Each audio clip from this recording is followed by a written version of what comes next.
भारत और रूस की दोस्ती का लोहा पूरी दुनिया मानती है, लेकिन अब एक और देश है जो रूस के लिए जान की बाजी लगाने की बात कह रहा और ये भी कह रहा कि अगर किसी ने रूस पर हमला किया तो वो ये मानेंगे ये हमला रूस पर नहीं उनके देश पर हुआ है, उनके महाद्वीप पर हुआ है। इस देश का नाम है युगांडा, जिसने रूस का खुला समर्थन करते हुए पूरी दुनिया को ही धमकी दे दी है।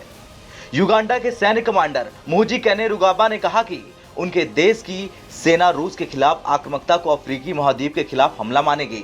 रूस ने कोई गलती नहीं की है, ऐसे में उसे किसी भी देश से डरने की जरूरत नहीं है। यूक्रेन पर आक्रमण को लेकर रूस के खिलाफ अमेरिका समेत अधिकतर पश्चिमी देशों ने प्रतिबंधों की बौछार की हुई है। इतना ही नहीं, ये देश यूक्रेन को रूस के खिलाफ युद्ध के लिए लगातार हथियारों की सप्लाई भी कर रहे हैं। अब इस ट्वीट पर नजर डालिए और देखिए, जिसमें कैनेरुगाबा ने लिखा है, राष्ट्रपति पुतिन को परमाणु युद्ध की धमकी देने की जरूरत नहीं है, हम उन्हें सुनते हैं। रूस पर हमला अफ्रीका पर हमला है। जुलाई में सरगेई लावरोव के अफ्रीका दौरे के दौरान युगांडा के राष्ट्रपति योवेरी मुसेवेनी ने रूसी विदेश मंत्री को आश्वासन दिया है कि अगर रूस गलतियां करता है तो हम उन्हें बताते हैं, लेकिन जब उन्होंने कोई गलती नहीं की तो हम उनके खिलाफ नहीं हो सकते। चलिए अब जानते हैं कौन है कैनेरुगाबा। दरअसल कैनेरुगाबा साल 1999 में युगांडा की सेना में शामिल हुए थे। उन्होंने साल 2021 में युगांडा पीपल्स डिफेंस फोर्स की ग्राउंड फोर्स का कमांडर नियुक्त किया गया था। वो राष्ट्रपति मुसेवेनी के बेटे हैं। ऐसी स्थिति में उनके बयान को युगांडा का आधिकारिक पक्ष भी माना जा सकता है।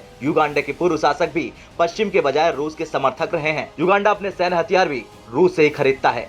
वैसे अभी तक भारत और चीन रूस की व्यापारिक मदद कर रहे थे, लेकिन युगांडा सेना प्रमुख का यह बयान रूस के दुश्मनों, खासतौर से पश्चिम देशों और अमेरिका के लिए खतरे की घंटी है, क्योंकि यह बयान रूस और पश्चिमी देशों के बीच बढ़ते तनाव के बीच आया है। यह तनाव इसलिए आया क्योंकि रूस ने हाल ही में डोनेट्स्क और लुहांस्क पीपुल्स रिपब्लिक में जनमत संग्रह करवाया। तमाम लोगों ने इस मतदान में हिस्सा लिया। ऐसी संभावना है कि रूस जल्द ही इन इलाकों को अपने देश का घोषित कर सकता है।